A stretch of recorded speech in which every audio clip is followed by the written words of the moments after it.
नमस्कार साथियों, मैं पत्रकार हिमांशु अग्रवाल फिर एक बार आप लोगों के सामने एक नई वीडियो को और एक नए मुद्दे को लेकर। आजकल मेरा मुद्दा थोड़ा बॉलीवुड को लेकर ज़्यादा चल रहा है और ये सब आप लोग जानते हैं। आज मैं जिस हस्ती के बारे में बात कर रहा हूँ वो किसी के पहचान के मोहताज नहीं है। ये कहेंगे भाई आप तो हर किसी के लिए ऐसा ही बोलते हैं, क्योंकि मैं मुद्दे ही ऐसे लेके आता हूँ जो जानी मानी हस्ती हैं। ज़्यादातर मेरे पास उन्हीं के लिए उन्हीं की कहानियाँ होती हैं, उन्हीं के किस्से होते हैं, तो मेरा ये कहना बनता भी है। आप लोग आज जब ज़्यादा परेशान होते हैं तो क्या करते हैं, आप कहेंगे भैया हम तो सॉन्ग सुनते हैं। कौन से सॉन्ग सुनते हैं जी? सैड सॉन्ग सुनते हैं। सैड सॉन्ग में सबसे पहला नाम आता है अरिजीत सिंह जी का, है ना। और मैं जी क्यों लगा रहा हूँ, क्योंकि इनकी कहानी भी बहुत जी से, ग्रेटनेस से भरी हुई है। और क्यों कह रहा हूँ मैं, क्या आपको ये लगता है कि मेरी जो मैं बता रहा हूँ वो गलत है, तो आप ज़रूर इस पूरी वीडियो को देखें। मैं आपको एक एक स्टेप क्लियर करता हूँ इनके बाद। कहानी बहुत इंटरेस्टिंग है। तारीख 25 अप्रैल साल 1987, एक पंजाबी पिता और बंगाली माँ के मतलब लेडीज़ के घर में जन्म होता है अरिजीत सिंह जी का। आपको पता है इनको ये जो गाने का हुनर मिला है ये इनकी मम्मी की तरफ से मिला है। और इनकी नानी सिंगर होती थी, इनकी मौसी सिंगर थी। इनकी मम्मी अभी दुनिया में नहीं है, कोरोना काल में उनकी डेथ हुई है, वो भी सिंगर थी। वही बचपन में इनको सिखाती थी, वहीं से इनका शौक बन गया सिंगिंग और इन्होंने अपने सिंगिंग को करियर के तौर पे चुन लिया। आप लोगों को अगर याद हो, एक शो में अरिजीत सिंह आए थे, उस वाले में फाइनलिस्ट बने थे और 6-7 हफ्ते तक वहाँ पे रुके थे। वो उसी शो में अरिजीत सिंह जी को पॉपुलैरिटी मिली थी।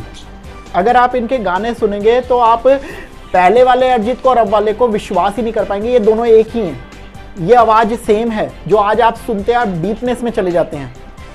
इस शो में उनकी मुलाकात होती है रेखा बैनर्जी से, वही रेखा बैनर्जी जो बाद में उनकी पत्नी बनी। ये अरिजीत सिंह जी ये शो तो नहीं जीतते, लेकिन साइड बेसिस पे अपना काम शुरू कर देते हैं।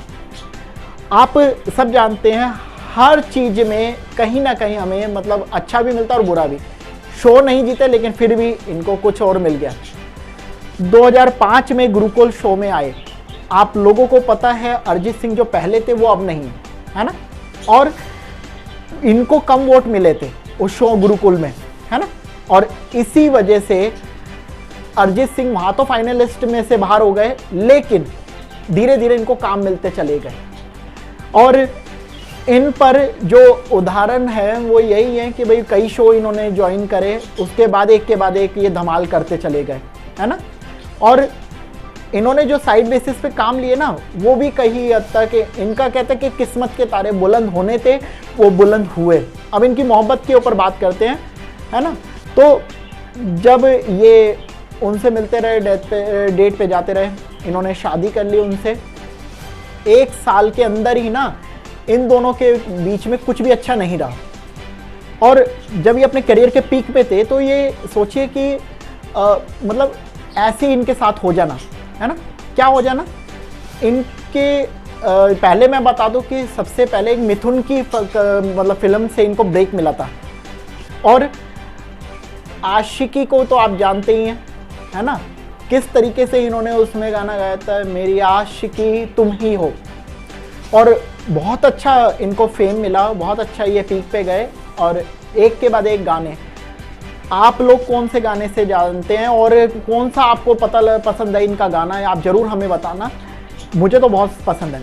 हम लोगों को पता है दिल टूटने के बाद ना बहुत से लोग कुछ कर बैठते हैं, कुछ अच्छे में कर बैठते हैं और कुछ बुरे में। फर्जी के लिए जिसके मैंने लिए वीडियो बना रखी है, एक रिव्यू वीडियो बनाई है वेब सीरीज़ के ऊपर, उसमें भी कुछ ऐसा ही होता है। एक लड़की उसके सामने बैठ के कह रही होती है यार तुम डेटिंग वगैरह तक सही हो, लेकिन शादी के लिए मैं तुमसे नहीं कर सकती क्योंकि तुम्हारे ना बहुत सी प्रॉब्लम है जीवन में, तुम अभी काफ़ी चीज़ों से संघर्ष करो और मैं इस लाइफ का पार्ट नहीं बनना चाहती। कुछ हद तक जैसे ही फिर वो सुनता है शाहिद कपूर, वो क्या करते हैं, वो दोबारा से ना कोशिश करने लगते हैं, पैसे के लिए भागने लगते हैं। पहले जो आर्टिस्ट थे अपने हुनर को आगे बढ़ा रहे थे, वो उस हुनर से ही ना कुछ ऐसा करके दिखाते हैं, वो फर्जी नोट छापने लगते हैं। मैं ये नहीं कह रहा बिल्कुल भी कि ऐसे स्टेप आपने गलत का नतीजा गलत होता है, बिल्कुल नहीं, ऐसा बिल्कुल ना करें। लेकिन हर एक बुलंदी पे पहुंचे हुए व्यक्ति के पीछे ना एक कोई ना कोई ऐसी कहानी छुपी होती है जो बिल्कुल मतलब कहते हैं अंदर से तोड़ के रख देती है। रतन टाटा को आप देखो, रतन टाटा ने आज तक शादी नहीं करी, उसके पीछे भी एक दर्दनाक स्टोरी है। इसके ऊपर एक अलग वीडियो बना दूंगा, नहीं तो काफ़ी लोगों ने बना रखी है, देख लेना। आज जो हम रतन टाटा जी को बहुत इज्जत देते हैं, उनके बारे में बार बार सुनते हैं, इसी से पता लगता है वो कैसे व्यक्ति हैं उन्होंने, लेकिन उनके पीछे जो उनके जीवन में एक दर्द है, उस दर्द को ना मैं समझ सकता हूँ ना आप, क्योंकि जिस पर ये बातें बीतती है ना उसी को पता होता है। और इसी के ऊपर मैक्सिमम मूवी बनी हुई है, जिसका दिल टूटता है, जो कहीं ना कहीं से परेशान होता है, ठुकराया जाता है, लोगों के बीच में से निकाला जाता है, वही कुछ करके दिखाता है। और रियलिटी है, जब यहाँ चोट लगती है ना तो यहाँ पे काम खोना ऑटोमेटिक शुरू हो जाता है, और इसी के बाद आदमी बुलंदियों पे जाता है, और वही सब होता है। और आप लोगों को भी मैं यही कहना चाहता हूँ, आप ज़रूर फर्जी हमारी वेब सीरीज़ को देखें, जिसके ऊपर हमने रिव्यू वीडियो बनाया है, और वहाँ से देखकर आप बहुत चीज़ें, आप फर्जी वेब सीरीज़ को ही देख लो ना डायरेक्ट। अगर आप रिव्यू वीडियो को नहीं देख पा रहे हो, वेब सीरीज़ को देखना, आपको पता लगेगा सिचुएशन कितनी बढ़िया। ऐसी वेब सीरीज़ों को, ऐसी मूवी को आप जब देखते हो तो आपको आगे बढ़ने की इच्छा होती है, और वही आपके लिए कुछ करके चली जाती है ना। अरिजीत सिंह के लाइफ में रूपरेखा जो आई थी वो 2005 से लेकर 2013 तक में रही। काफ़ी अच्छा दोस्ती रही, काफ़ी अच्छा ये लोग साथ रहे, और भी आप लोग जानते हैं जब साथ होते हैं तो बहुत चीज़ें होती हैं, साथ में घूमना फिरना, बहुत चीज़ें होती हैं। लेकिन ज़रूरी नहीं कि जो साथ में रहता है वो आगे लाइफ पार्टनर भी बन जाए, क्योंकि ये बहुत अलग कॉन्सेप्ट हो जाता है। कई लोग साथ में दोस्त अच्छे हैं पर लाइफ पार्टनर नहीं बन पाते हैं। लाइफ पार्टनर बन भी जाते हैं तो उनके बीच में मतभेद, लड़ाई झगड़े, बहुत सी चीज़ें। आज लोग सोचते हैं जी हमारा स्कूल का प्यार, हमारे कॉलेज का प्यार, हमारे ऑफिस का प्यार, तो बहुत सी चीज़ें लोग कनेक्ट करने लगते हैं कि ये शायद बहुत आगे तक मेरे फ्यूचर यही है, मेरे मतलब लाइफ पार्टनर यही है। लेकिन ये पूरा गलत कॉन्सेप्ट है। ज़रूरी नहीं है कि जो पहले अच्छा दोस्त था वो अच्छा लाइफ पार्टनर भी हो, दोनों बहुत अलग थिंग है। आप क्या सोचते हैं ये मुझे नहीं पता, लेकिन मैं यही कहता हूँ कि दोनों को अगर आप ना कनेक्ट करें तो लाइफ पार्टनर चुनना है तो लाइफ पार्टनर के तरीके से चुनो, दोस्त चुनना है दोस्त की तरीके से। आप लोग कहते हैं जो मेरी गर्लफ्रेंड है वही मेरी हमेशा की फ्यूचर वाइफ भी बन जाए। काफ़ी अच्छे रिलेशन का है, काफ़ी अच्छे मतलब सक्सेसफुल स्टोरीज़ भी हैं, लेकिन डाइवोर्स, लड़ाई झगड़े, फिर कि भाई मैंने तुम्हारे पे जो भी विश्वास करा था वो गलत था, ऐसे वैसे, वो सारी बातें आपसे छुपी नहीं है दोस्तों। तो 2005 से लेकर 2013 तक इनका जो भी रहा, उसके बाद ये लोग अलग होते हैं। अलग होने पर अरिजीत सिंह जी के तरफ से कोई भी प्रतिक्रिया नहीं आई कि क्यों हुए, क्या हुए, वो कभी इसके बारे में बात। अगर मैं बात करूं जो कि तो वो सोशल मीडिया पे काफ़ी एक्टिव रहते हैं, अपने यूट्यूब पे अपने गाने वगैरह को पोस्ट करती है। लेकिन अरिजीत सिंह के बारे में आप जानते हैं बिल्कुल अपोजिट नेचर है। वो कभी सोशल मीडिया पर ज़्यादा अपने दुख को बयान नहीं करते या अपनी बातों को शो नहीं करते, इसलिए उनके बातें ज़्यादा निकल नहीं पाती। लेकिन लोग बताते हैं 2002 साल का जो ये पीरियड है उनका डाइवोर्स का, वो बहुत मतलब दुखदायक था, बहुत बुरा रहा। कोई भी अच्छा कुछ उसमें नहीं था, और किसी के में भी नहीं होता यार। जब डाइवोर्स होता है लोग नहीं सोच पाते कि आगे क्या करना है। दोनों के लिए, हस्बैंड वाइफ या गर्ल्स बॉयज़, दोनों के लिए बहुत डिफ़िकल्ट समय होता है। और आजकल तो देखा जा रहा है जितनी जल्दी शादी नहीं होती उससे ज़्यादा जल्दी डाइवोर्स हो रहे हैं। और इस सब को देखकर हम जैसे यूथ, हम जैसे लोगों को जो अभी अनमैरिड है, सिंगल है, उनको भी डर लगने लगता है यार क्या होगा, क्या करना चाहिए, ऐसे में किस जगह पे स्टेप लें। कई बार लगता है नहीं जी अपने हमें भी अब एज हो गई है, हमें भी करना चाहिए, जल्दबाजी नहीं कर रहे हैं, फिर भी चलो ठीक है।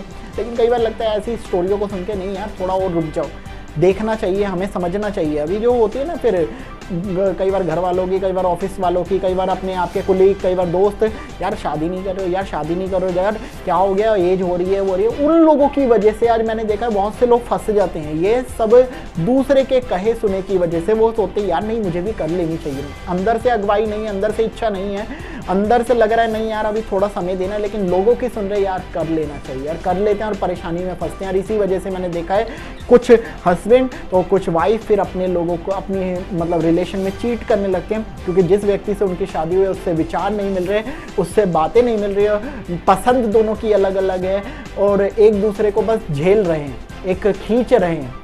तो ऐसे इसी वजह से, और बॉलीवुड में अगर देखें तो मैक्सिमम स्टोरी यही है।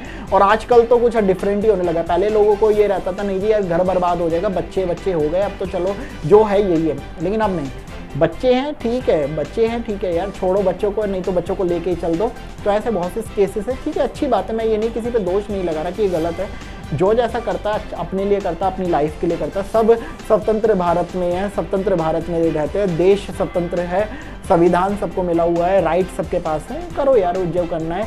लेकिन ये जो समय होता है ना डाइवोर्स का, किसी के लिए भी आसान नहीं है, बहुत मुश्किल रहता है। कुछ लोग इसी चीज़ों में अपने जीवन को बर्बाद कर लेते हैं, कुछ इसी चीज़ों को सोच सोच कर आगे बढ़ जाते हैं, कुछ जीवन ख़त्म हो जाते हैं। ये सब अब भी आपको पता है। जब इनका मतलब जो डाइवोर्स हुआ तो ये बचपन की दोस्त रूपरेखा भी थी, लेकिन फिर इसके बाद आती है कोयल, वो भी इनकी बचपन की दोस्त है।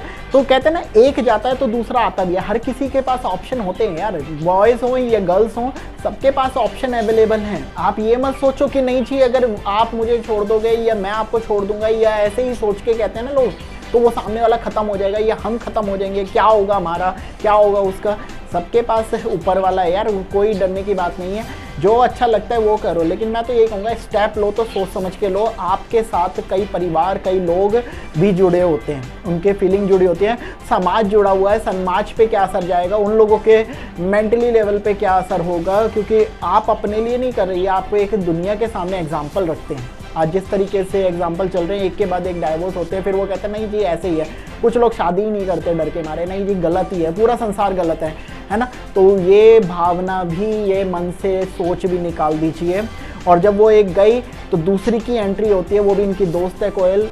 रेलवे से रॉयल पैलेस इस कदर गायब फैला दिया है, बहुत सी रहस्यमयी और सीरियस। जय हिंद साथियों, मैं हिमांशु अग्रवाल। ऐसी रोमांचक बातें जो आपने पहले कभी नहीं। 1800 दावेदारी तो ठोक रहे हैं, लेकिन आम जनता ही इनसे खुश नजर नहीं। एक बार फिर से इतिहास रच चुकी है।